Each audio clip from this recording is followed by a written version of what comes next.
తిరుప్పావై దివ్య ప్రబంధాన్ని తెలుగులో తెలుసుకుందాం. 10వ పాసురంలో గోదాదేవి తన స్నేహితురాలి మొద్దు నిద్రని వెక్కిరిస్తోంది. చెలి, ఇంత సుఖంగా నిద్రపోతున్నావు, ఏ నోము నోచావో, ఎంత పుణ్యం చేసుకున్నావో. లేకపోతే మన రామబాణం తగిలి నేలకూలిన కుంభకర్ణుడు ఈ నిద్రను నీకు ప్రసాదించాడా?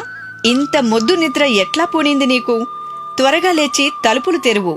పద, యమునకు వెళ్లి స్నానం చేసి కృష్ణుడి కోసం నోము నోచుకుందాం. ఏమి నోములు నోచినావో, ఎంత పుణ్యము చేసినావో, ఇంత నిద్దురదకే నీకమ్మా. అది